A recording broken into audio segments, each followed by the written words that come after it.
What's up, y'all? Welcome back. It's early April, and this is episode 10 of Lawns Across America. All right, y'all, so welcome back. I'm excited. It's early April. I've just come back from Northwest Indiana last week, and we put down our first pre-emergent application on the project lawn. I would say that we were right on the tip opening of the window for pre-emergent up there in Northwest Indiana, right outside of Chicago, Illinois, over by Lake Michigan, up over by there. You know where, over by Oakland, Illinois, over by there where Kanye West is from. Yeah, I know you guys get tired of that accent sometimes, but that's where I was in relation to the country. You can look at a map and understand where you're at on that same latitude and understand if maybe you're in some of that same zone where your window is open. But our window was just open. Maybe I was a few days early, but that illustrates that sometimes you have to make a judgment call because I wasn't going to be up in Northwest Indiana except for that weekend. So it made sense that we put it down and we went ahead and made a judgment call, and maybe we went 5 or 6 days early, but at least we got it down. So I'm really excited to be back and see now that a lot of you guys up north are really starting to wake up. And with that, I want to just throw out a quick, opening thought here, and it's going to center around the word patience. And I have to be careful because I think people think I'm preaching at them too much, and maybe sometimes I am because I don't talk about just preaching or teaching lawn care. I talk about preaching lawn care. Boy, I messed that one up, didn't I? But I want you to understand that we create this sense of urgency, and I think sometimes in my books I dial it in pretty hard, and maybe I write in such a way that gives you that sense of urgency, and I want you to have that. But I also don't want you to stress out about things, and I also don't want you to think that you're not doing something right or that you're not doing something wrong, or I don't want you to think that you're going to get overnight results. Now, you will get results as soon as temperatures come up wherever you're at, and I'm not just talking soil temperatures, I'm just talking the sun starts coming out and the days get longer and we start getting into the heat of late spring and early summer. Everybody's lawn's going to green up. Lawns on the side of the road green up at that time. So you're going to get that success. And that's where I need you to just have a little bit of patience now. A lot of the things that you're doing now are going to pay dividends later, much later, especially when we're talking about pre-emergence. And we're going to talk a lot about that today. That's going to come up in several different aspects, even talking about spot spraying certain areas with pre-emergence and all kinds of good things today. But I need you to just have some patience and just trust the process and follow the steps. And the first steps are that pre-emergent and get that watered in. Then get your fertilizer down. But the biggest thing is I really want you guys to start focusing on the mowing. Those of you down south, I'm talking about those of you with Bermuda grass, zoysia grass, St. Augustine grass, Bahia grass, and centipede.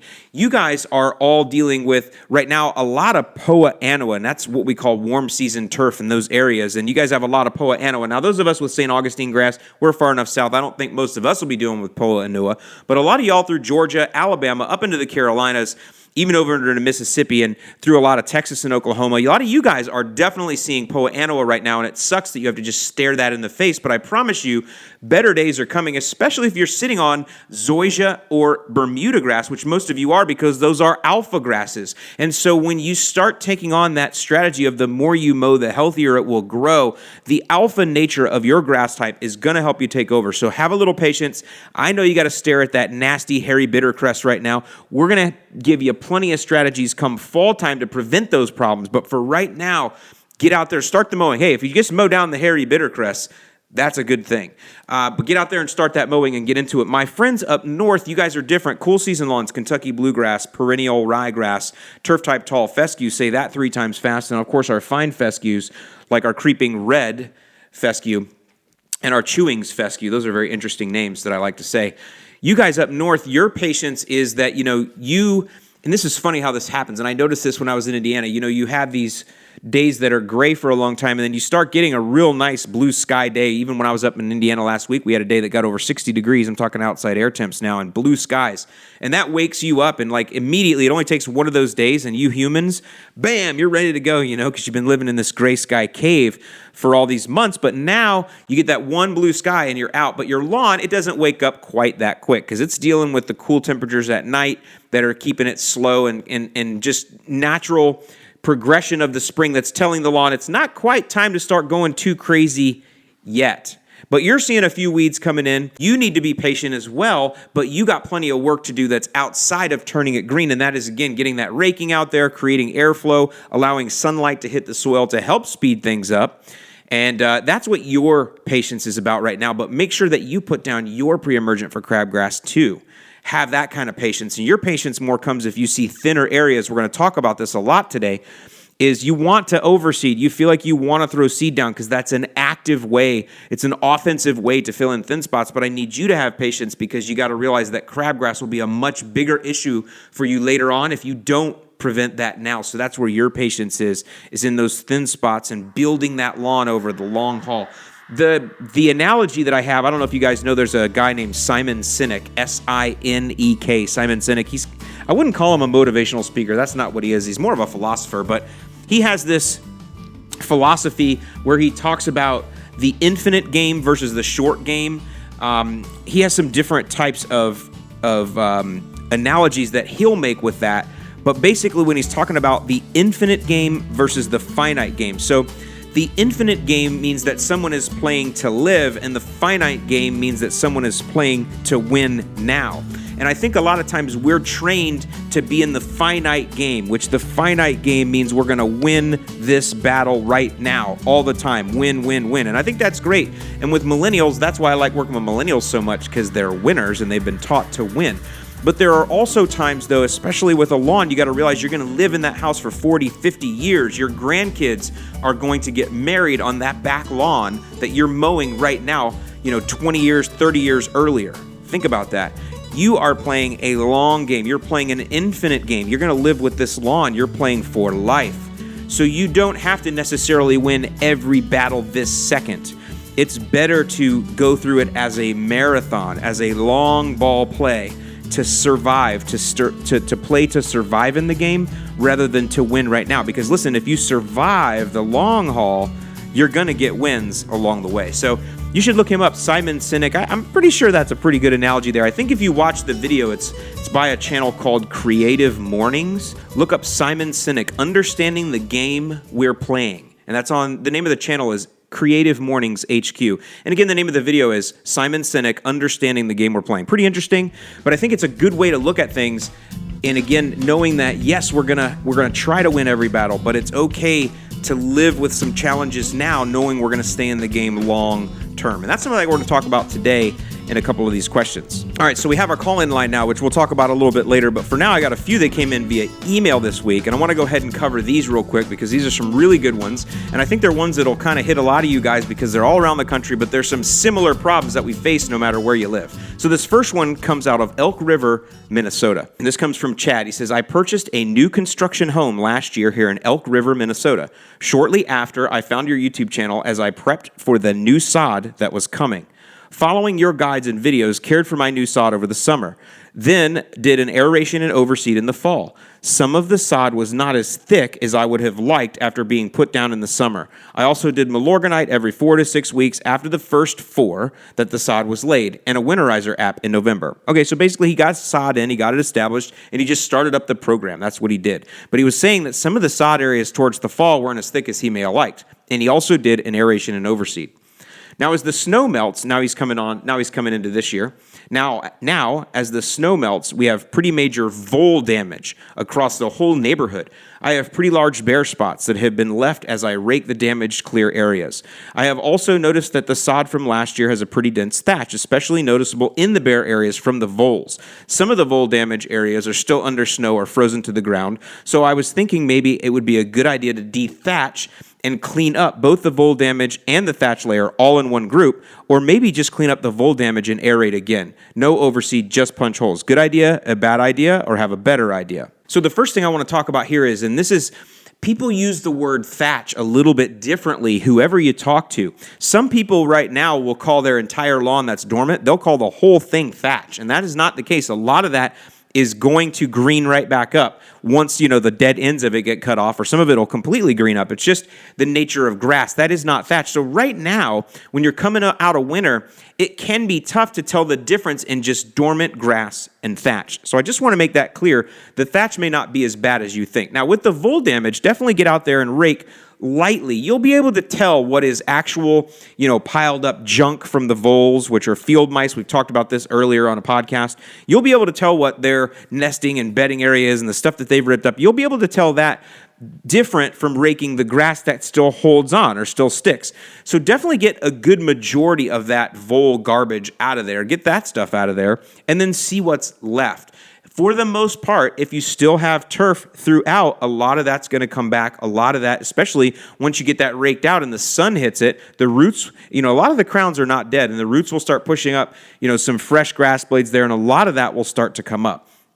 Now, we are going to talk a little bit later about areas that are really, really bad that you need to seed in the spring. But for right now, I would just say I wouldn't get too crazy. This is where the patience comes in, worrying about de-thatching right now, especially if you have brand new sod that was just installed last year. I really don't think that you could have that bad of a thatch layer built up yet, unless in the summer the watering got away from you, but I don't think it did. It looks like you're really on top of it. So I would definitely say no. Let's go ahead and just stick with the basic best practices. Don't aerate. Don't open anything up. Just have a little, stick to the process there. Get your pre-emergent down once your snow's gone, once your soil temps are leading up to 55 there. Get that pre-emergent down. Get that fertilizer down. Start your frequent mowing and stick to the process that way. And by the way, Chad, I did want to say congratulations on your home purchase. Again, you guys know that is one of the most favorite things that I love hearing about is when y'all buy new homes and one of the first things you do is get out there and start working on the lawns. So with that, let's head down south now to our next question, which is coming out of South Carolina. This is Daniel. Daniel says, I moved into a new house last spring, and this spring, by the way, congratulations, another new house. I moved into a new house last spring, and this spring I'm turning my attention to the neglected lawn, tall fescue mostly. Given that I have some areas of which seems to be very compacted clay soil, I plan to do both spring and fall aerations to try to loosen the soil as best I can to prepare for fall overseeding. I know typically cool season grasses are aerated in the fall, so should I be doing the spring aeration at all? I know aerating may interfere with the pre-emergent that I've already put down, but to be honest, I was too late with the pre-emergent, so I'm not sure it's going to do me much good anyway. What else should I be concerned with? So the first thing I want to talk about here, and this one comes up quite often, so Dan, you're not the only one to think this is, guys, but clay soil is not bad soil. Listen, when I lived in Indiana, we had just terrible gray, just what I would call dead clay soil, just this gray, everything's gray. I love Northwest Indiana, I know it, but the clay soil was gray, and some of the most beautiful cornfields would grow in that. Some of the most beautiful lawns would grow on what were former cornfields full of clay. So clay soil is not bad. That's the first thing, so you don't have to worry about having bad soil. The next thing is your pre-emergent being late is better than your pre-emergent not being at all. You're still plenty early. Even in South Carolina, you might have missed the optimum perfect window for your first application of pre-emergent, but I will tell you, Dan, you are still in a good window. So your pre-emergent that you put down, even though it may have been late, is helping you, and it's good. And we want to prevent crabgrass, because even though you think your soil is bad, you know what will grow in that ugly, nasty clay soil is crabgrass. By the way, your good grass will too. And that's why I talk about using products like organic fertilizers that are going to add carbon to the soil. I also recommend, obviously, that you get out there and use our Aerate product, because it's going to dive down into the soil and give you a liquid aeration, and it will not interfere with pre-emergent because it dives down deep and the pre-emergent sits right at the top, whereas mechanical aeration will, because it's literally a machine going through the vapor barrier and sweeping through it, whereas the Aerate goes through and goes down into the soil and doesn't affect it, but still causes what you want, which is to give you aeration in your soil or create space in your soil, and then the humic acid comes in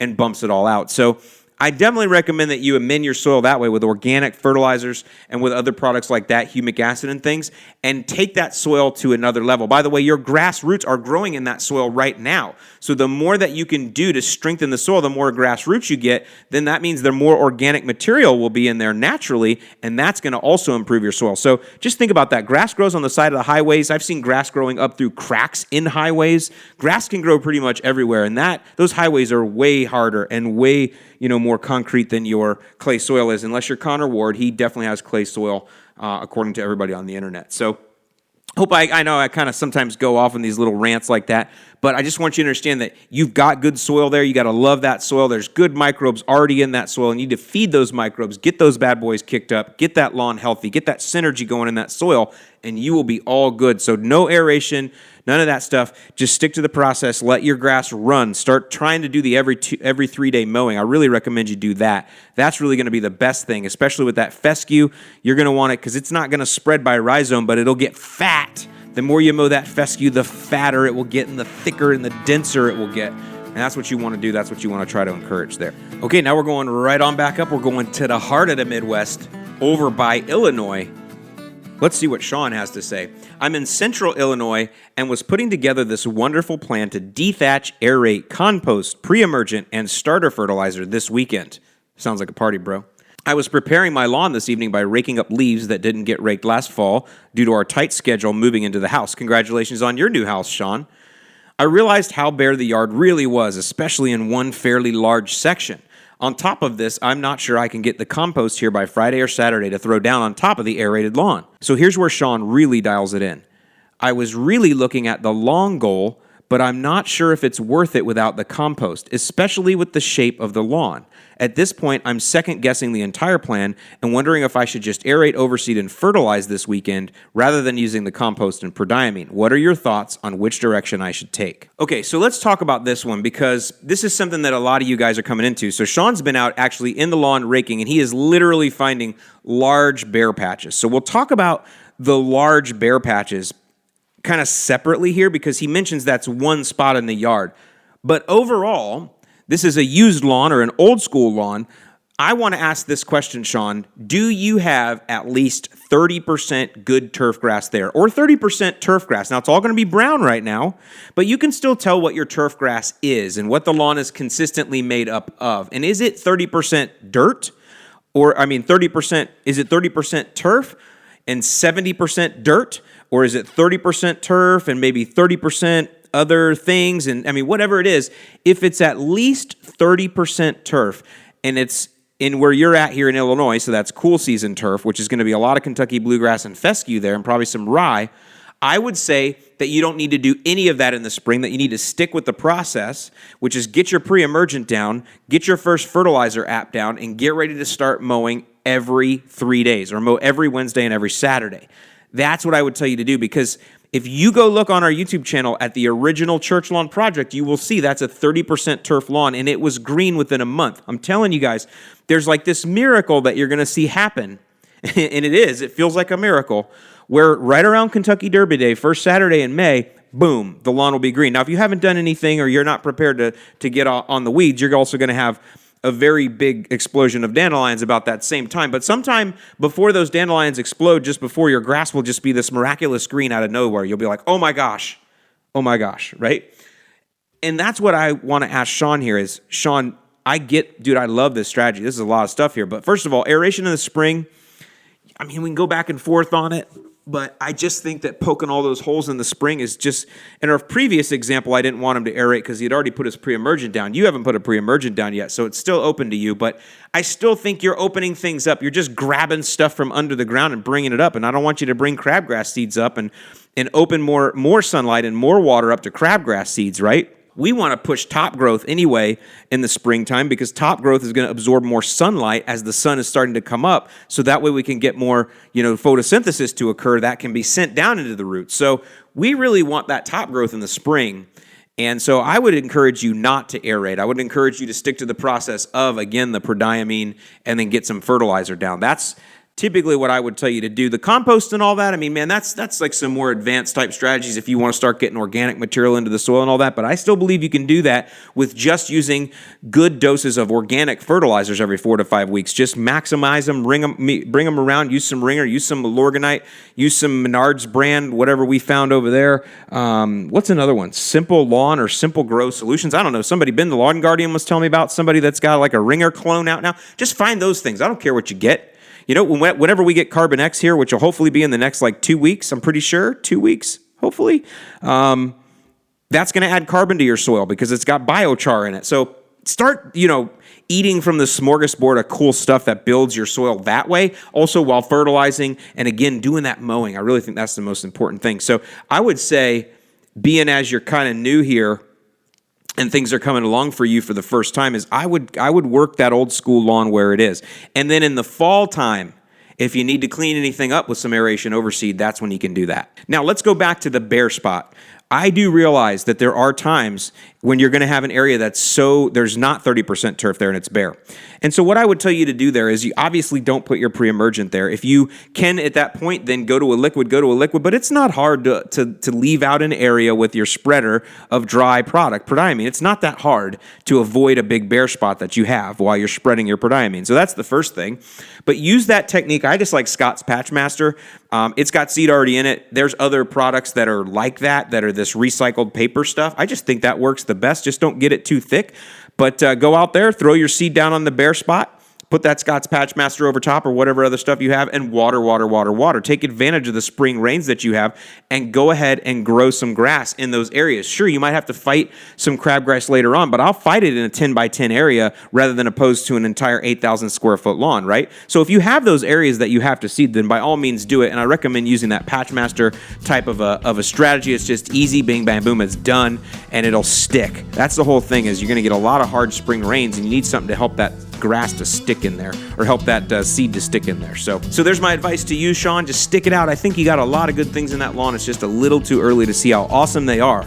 But definitely, if you have some areas that need to be seeded, just make sure when you do those little spots of seed that there isn't too much of a chance for frost. You don't want to be too soon in your area there, but I think you're coming pretty close. Sometime around May is when your chance for frost is going to go away. So you're getting right into that window here sometime in mid-April. Go ahead and seed that one bare spot there and hope for the best. Now we're going to go right up to Massachusetts. This is Joe, and Joe's got a multiple question here, so we're going to go through this. I think this podcast is going to be pretty long, but some of you guys tend to appreciate that. Some of you have sent me emails telling me just to get to the dang point, Alan. All right, so here we go. Joe from Massachusetts. He says, I am in my second season of lawn care, and I'm looking to incorporate your program this year. I've purchased Milorganite and prodiamine, and I'm watching soil temperatures closely. I will finish up raking the entire yard by the end of this week, and I had it aerated last fall. All right, we're on a good start. So here he goes. I got a few questions. Number one, should I aerate again in the spring? I've had several real compacted soil areas in the past, and I want to make sure there are enough holes punched in there right now to kick off the growing season. Would a second round of aeration be too much? It is a newer development built in 2016. I'm leaning towards round number 2 just to make sure. And I'm going to tell you, the same as I said before, since you have not applied pre-emergent yet, I'm going to tell you no, do not aerate. We don't want to open up too much what's under there. The other thing you're going to find is that in the spring, your lawn is going to be pretty soft.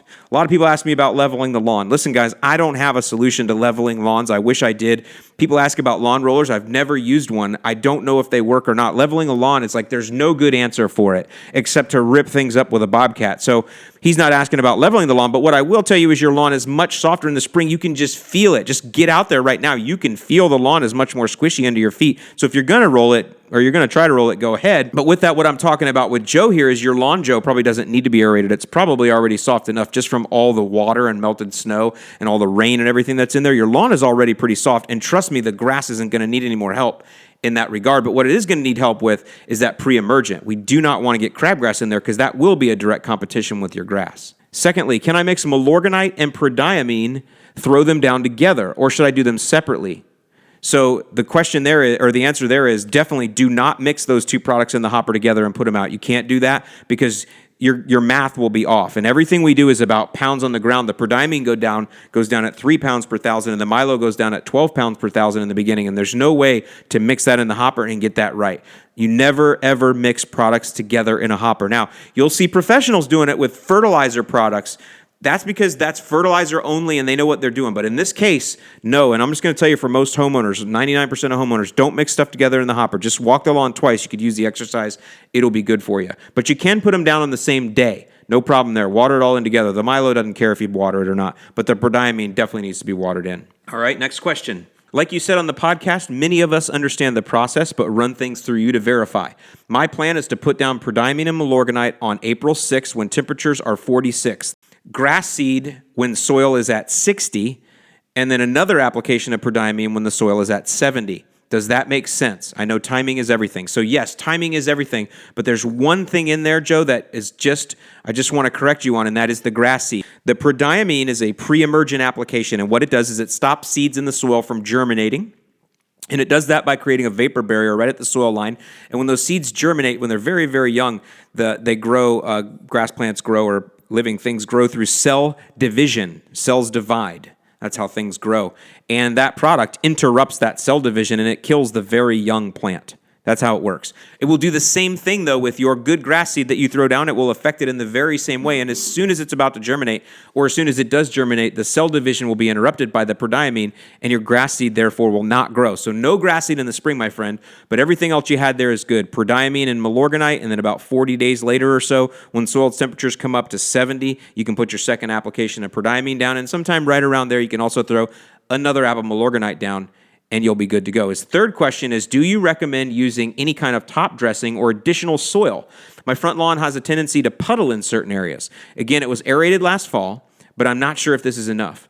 I don't want these granules of product to wash away. So I do not recommend bringing any foreign soil into your lawn ever. You just don't know what's in it. You don't know what you're bringing in. You think you're bringing in good things, but I don't know how that was treated, taken care of, or anything like that. And if you're bringing in some kind of crazy weed that you don't have or you can't get rid of or there's no pre-emergent for, that's not worth the risk. So no, I don't recommend you do that at all. If you do need to level areas, sand is a great leveling agent. And no, sand will not turn your lawn into concrete. But again, we talk about the leveling a little bit. I'm not going to address it directly, but if you do have some areas that are a little bit low, you can bring some sand in to try to level them off. However, my biggest thing is if you have areas that are puddling or the water is standing after a rainstorm, you may want to think about some drainage. You may want to think about taking some downspouts and moving them to direct in another area. Start looking at things like that. You know, a lot of rain, when it rains, a lot of water comes off your roof and it's being directed through just a few downspouts. That's a lot of water going into one spot. Maybe it's just too much for that area. You redirect the downspouts. Maybe you put in some surface drains to help take water away.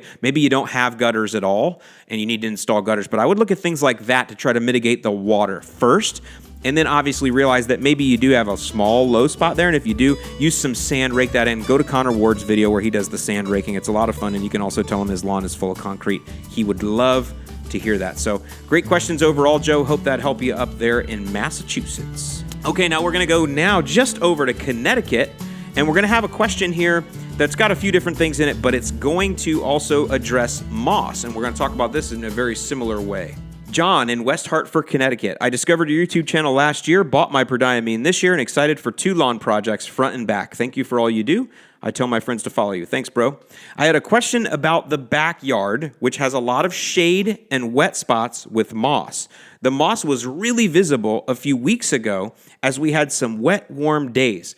I recently put down some moss out and raked up the patches. In some parts, the moss came up in rolls of carpet, taking the grass with it. This left some big bare patches in the turf. Most are 1 by 1 foot, but some closer to 2 by 3 foot at the big end. I was going to do split apps of prodiamine in the front and in the back, and I have these large patches of bare dirt where the moss was. I know you don't love seeding in the spring, but does it make sense to seed in the backyard where I remove the moss? My logic is, if the moss was this thick, there probably isn't any crabgrass seed underneath, so new grass might survive. I'll spot spray any dandelions in the back, but I like to leave the clover in back. That's cool. I also removed several trees and bushes shading the back, so I've increased the sunlight for the formerly mossy parts. The other option is that I follow the cool season plan and hope the patches fill in over the spring, summer. This is a great question. So the first thing is, I love the way that John talks. He's like, my logic tells me this.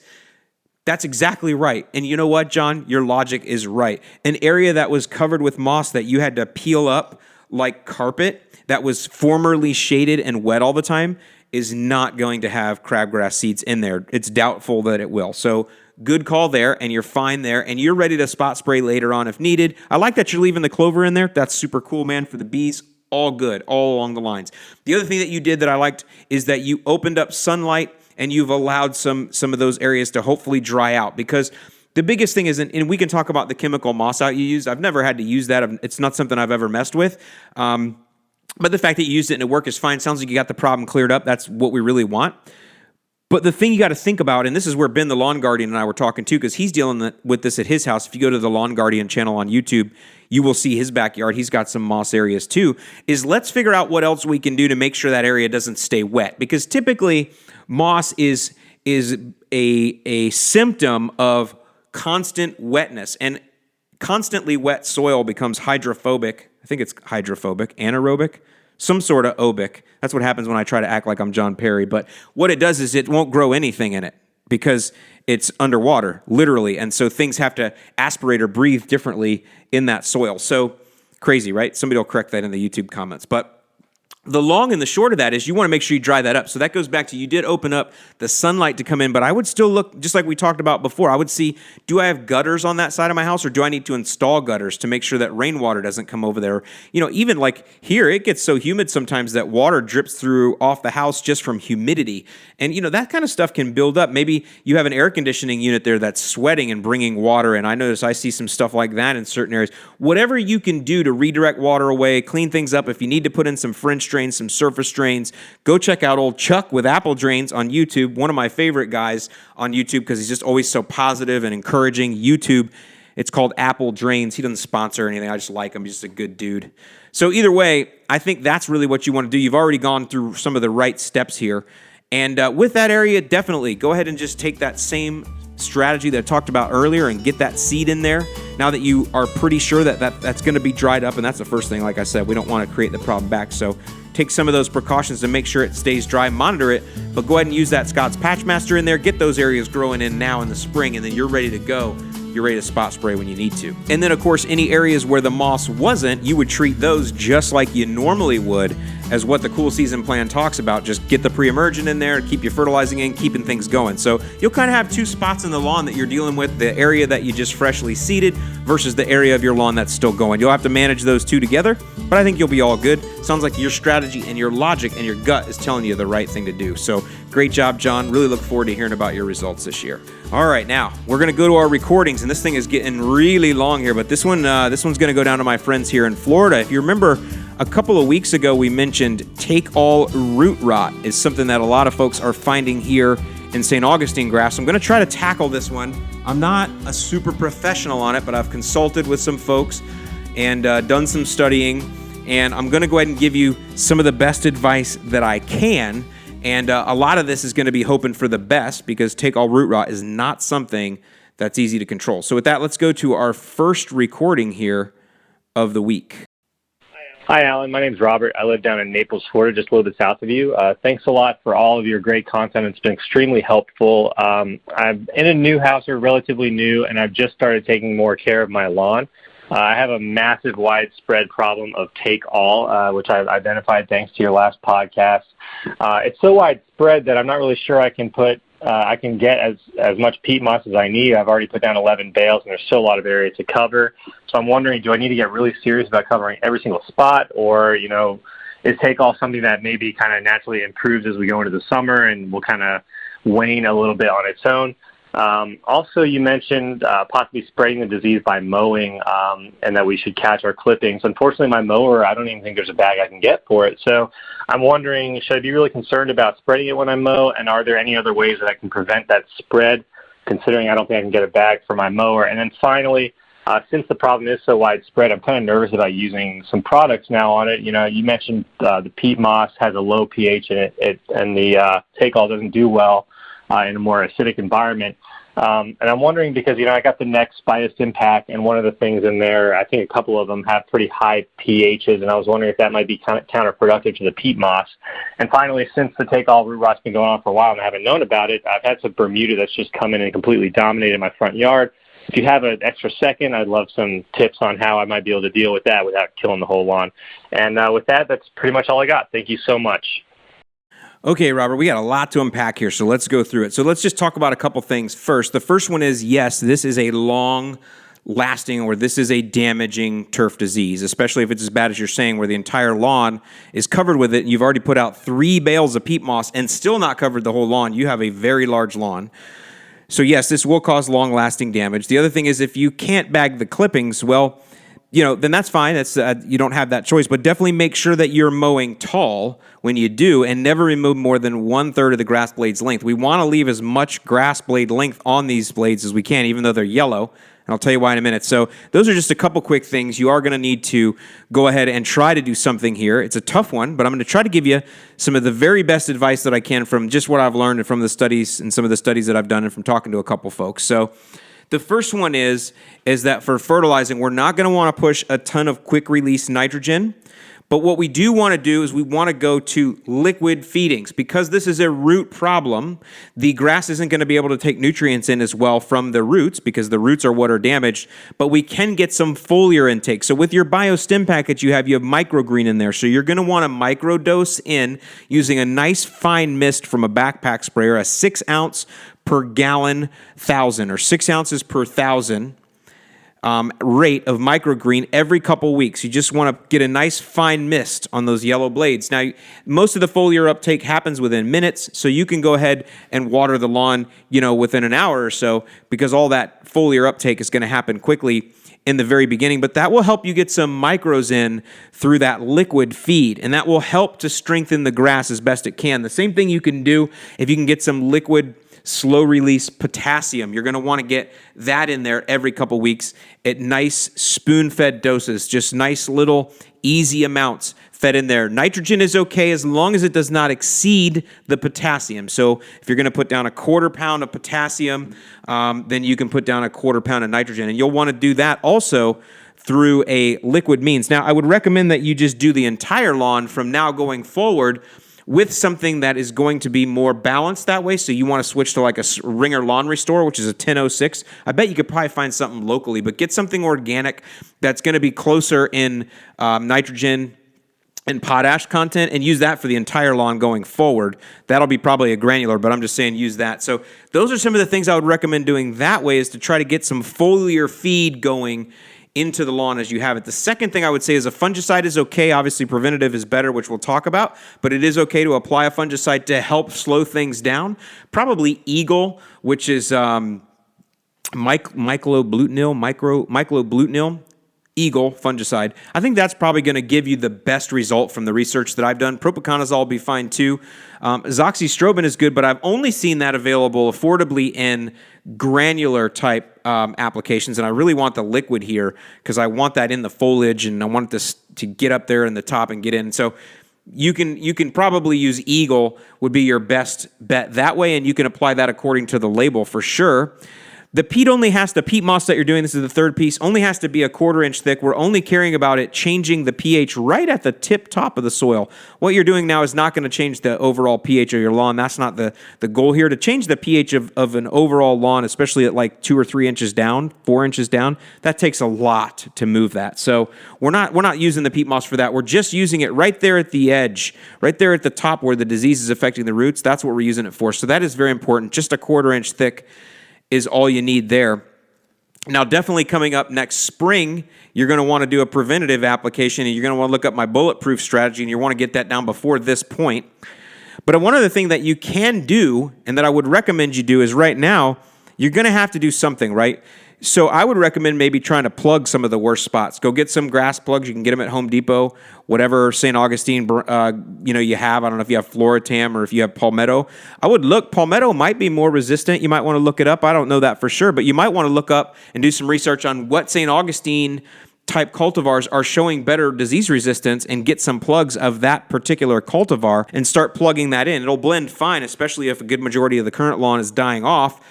That may be something to do. Now, some people would say, Alan, even if you do put those brand new plugs in there, they're just going to get infested. Well, they are, but I kind of think of this like as almost skin grafting. You have to do something, right? You can't just sit there and let it go. So put those plugs in there. They're healthy. Hopefully with all this other stuff you're doing with the peat moss in there, you're going to be doing some foliar feeds that your plugs will also get. Hopefully some things will change as the season does progress, because that's one of the other things he asked. Does it slow down? Well, yeah, once we get into the heat of the summer, the disease itself will slow down, but it doesn't mean that the grass that was there will be able to recover. So if you've got plugs in there that you've started plugging in, think of it just like, I don't know, skin grafting or surgery or adding, I don't know. I don't know what the good analogy is, but there's a medical analogy here of getting something new and fresh in there, even though it might go downhill. Maybe it's like adding blood, like a blood transfusion. Think of it that way. I don't know. I'm getting too crazy here, but I would also try putting some plugs in there because I just feel like I want to do something active, and those plugs are going to come in with a fresh soil base. They can start taking off and hopefully start to root in and be strong. Now, the other question he asked was about the biostimulants. By the way, you could also put some aerate down. You don't want to go crazy with that, but you could definitely put that down just to help open up some things in the soil and stimulate microbes down in the soil. I think that would be a good thing because that's got the humic acid in it. Anytime you can stimulate microbes in the soil, that's going to be good for the overall health of the soil itself, which would be good for whatever grass is still existing there. But the pH of those products will not change anything that way. The pH, I get that question a lot. Will the pH of the products change the pH of the soil? No, because if it would, we'd be selling them that way for sure. But no, it's such small amounts that you're adding that it's not going to change the overall pH of the soil at all, even over years. Because again, very, very small amounts that we're adding. These are very low-use products, the next products are. And that's what he's talking about. So the last question is, and we're unpacking a lot here, my friend, but the last question is about the Bermuda that's invading. So he got, not only does he have this disease hitting, he's also got Bermuda opportunistically, Bermuda coming in like this opportunistic alpha male just taking over in this lawn that's being ravaged by this disease. And I'm sorry that I don't have any good answer for you there at all. The only answer I have with Bermuda invading St. Augustine is what I call chop and drop. And this would be if you had a diseased lawn or not, is you basically go in with a weed whacker and you chop the Bermuda areas down as low, scalp them to the dirt, and then drop sod on top and literally blot out the sun and hope for the best. The Bermuda will come back. Sometimes it'll come back in the same year. Sometimes it might take it a couple years to take hold. It just depends how big of an area that you chop and drop on. But I can tell you that even if you were to kill the whole thing with glyphosate and go in with a sod cutter and all, the Bermuda will still come back. So it's easier to just chop and drop. And so any areas where that Bermuda is invading, consider chop and drop. This sounds to me like a really rough problem, and I really wish you the best with it. And basically, definitely send me some pictures. I'd like to see how things come out. I hope that was some kind of good advice for you. And again, not something I've necessarily dealt with too much, but it is something that a lot of people do. So with that next one, let's go out to Richmond, Virginia. A little bit easier question this time. And here we go. Hey, Alan, this is Eric in Richmond, Virginia, RVA Lawn Love. And my yard is a mix of tall fescue and Kentucky bluegrass. And my question is, how many mows do you need to get in before you start striping? Thank you, sir. All right, Eric. Thank you, first of all, for the easier question. There's Eric right there, RVA Lawn Love. Got his sticker right there on the LCN laptop. So here's what I would say about lawn striping. I know everybody wants to do it. This is cool season lawns mostly, although I have proven that you can stripe St. Augustine grass. But for cool season lawns, I would wait until the sun is going to be high in the sky daily in blue skies. In other words, you want to make sure that when you're striping, it's those brightest sunny days. Number one, because your stripes won't show up on overcast days anyway. And number two is the sun makes the grass stand up, and it makes it vigorous, and it makes it malleable and pliable, and it won't mat down, and your airflow will be fine. Because when you're striping and it's super sunny days, the grass does stand back up, but it does that over a few days as it kind of moves towards the sun. But if you do that on days that are overcast for days on end, it won't stand back up, and that can invite disease. Because again, it's all about that airflow. So I would say go ahead and start striping whenever you're going to have a majority of blue and sunny days, Eric. And for you, my friend, that can't be too long off. Let's go to our next question, and this one is in Waco, Texas. Hi, Alan. My name is Andy, and I'm in Waco, Texas. I've got a lawn that is supposed to be Bermuda grass, but is unfortunately mostly weeds. My question is there a point to where it's not worth it to just try to bring the lawn back? I know that we've talked about nuking it and starting over not always being the best practice, but is there a point where the lawn is so bad that just trying standard best practices is no longer the best practices? Thanks so much. So, Andy, this is a great question, and this is a little different than when we talked about it with cool season lawns earlier. You have Bermuda grass, so I'm going to tell you right now, Andy, even 20% turf throughout. Now, if you have bare spots, that's different, but 20% turf throughout, Bermuda will come back. You should see what Matt Martin's done on his lawn. If you go to his channel, The Grass Factor, he's actually doing a lot of cool stuff with his Bermuda in the back, converted it from fescue. But you want to take advantage of the alpha male grass that you have, and Bermuda will spread like an alpha male the more you mow it. Now, you're going to want to knock the weeds out.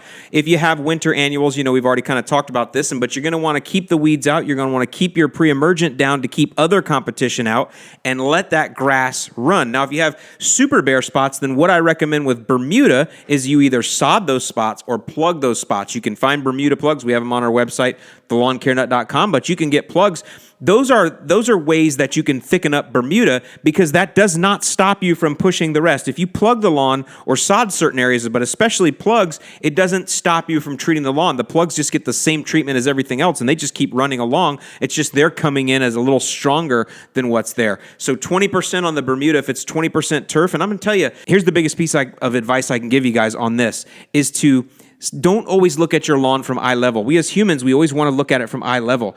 Get down in the grass. Get inches away from the ground and look at the grass from that angle down low. You will notice more grass than you think you have. You will also notice more things about the weeds that you have, and you'll understand a little bit more about that ecosystem when you get down in it and look at it from that view. So I would say get down in there and really look for that 20% and get ready to let that alpha male grass run. All right, now our last one of the day comes from Michelle in Lincoln, Nebraska. Hi, I'm Michelle from Lincoln, Nebraska.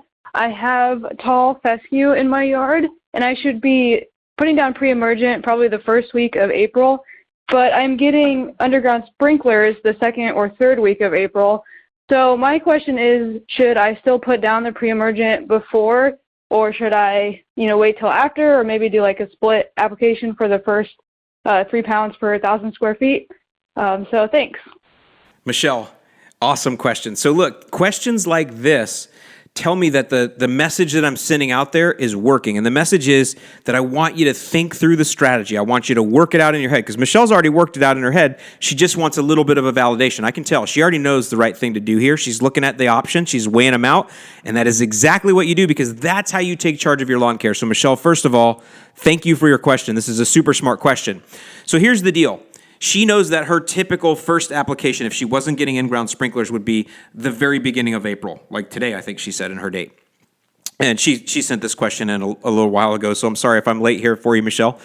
But she knows that today would be her perfect date. But she's getting sprinklers installed 2 weeks from now, and then it'll probably be another week after that. You got to get stuff cleaned up. So she probably wouldn't actually be able to get her first pre-emergent app down. If she waited, she wouldn't be able to get that down until May. So she's asking, I got sprinklers coming, and what she knows is, and what she's getting at here is that when you have sprinkler system installed, you have tons of foot traffic on your lawn, machinery, people digging, all kinds of things. So your thinking is dead on, Michelle. You do not want to apply that pre-emergent application now on April 4th, because it will be just trampled and destroyed and ripped up from the sprinkler install. And you won't have a lot left over after that, because you have a yearly maximum. So I don't want to get too confusing here. So you're exactly right. You should wait. It's okay to take the chance and wait. You're going to have a lot of stuff get tore up in that lawn anyway, which may cause you to, it may bring some things up from underneath that you don't want, that you'll have to deal with later. That's okay. I think having the sprinkler system is a better trade-off, and that's fine. You have to just work when the contractor can, and getting it in the spring is when you do it. So getting the sprinkler system is the number one most important thing here. Let's go ahead and prevent crabgrass after that. So what I would say, because that app is going to be delayed 3-4 weeks, you're going to be at the end of the window for the first app, and then your second one would come pretty soon after. So what I would say is avoid the split app, Michelle, and just do a full app sometime right after they install the sprinkler system. So the irrigation's getting installed, let's say the third week of May, or third week of April. So then the fourth week of April, that's when you put down your per diamond. You don't do the split app, you do the full app of 6 pounds per 1,000 square feet. So you're just combining the two split apps together into one big, heavy blanket app. I don't like those kind of terms, but that's what it is. It's one heavy app instead of two split apps. 6 pounds per 1,000. That's what you're going to do. Now, the one thing you want to be concerned with, though, is looking farther into the fall. Are you possibly going to want to do grass seed in the fall, aeration and seed? I don't know if you will, but if you do, you may want to look, because if you apply that, let's just call it May 1st, just to make my math easy. I want you to look at a general rule, all of y'all, when you're using prodiamine, that typically our prodiamine here, the granular that we sell, or most of them that are similar, typically 1 pound per 1,000 is going to give you 1 month of control. Now, you don't apply that low, but just think 1 pound, 1 month. Just think of it that way. So 3 pounds per 1,000, 3 months. We do the split app. We get 6 months out of that, but we split it up. Michelle, if you do 6 pounds per 1,000 now, like we're talking about, after the sprinklers are installed on May 1st, you're going to have 6 months of control after that. So let's just do a little math there. May to June to July, August, September, October, November. 6 months puts you into November. If you're going to want to do seeding, you may not want to do that full app, because that'll put you a little late. You're probably in Nebraska going to be able to open up and start seeding, I would say, sometime there in the beginning of September. So you may want to back off that app there of that prodiamine in May and put down a 4 pounds. Will give you May, June, July, and August. Maybe even a 5 pounds per thousand and give you May, June, July, August, September. Maybe you want to do it that way and then just aerate super heavy. But either way, lighten up that pre-emergent, knowing that you're going to push yourself into the fall. Now, if you don't plan on seeding at all, Michelle, then no worries. Go ahead with the full 6 pounds per thousand, throw down the prodiamine, water it in, hope for the best, and have a great season. So I think I'm going to end it there. Great questions this week. Got into some cool topics. I try to go a little bit off of some of the normal things that I talk to you guys about, try to give you some options for some more advanced or other ideas or strategies that you can undertake this year. But the whole idea with all of this is that you're getting out, you're having fun, you're learning, you're dominating your neighborhood, you're mowing a lot, you're getting the extras, all of the great things that come along with playing that long ball game and having a beautiful lawn. With that, I'm Alan Hain, the Lawn Care Nut. Thanks for listening, and I'll see you in the lawn.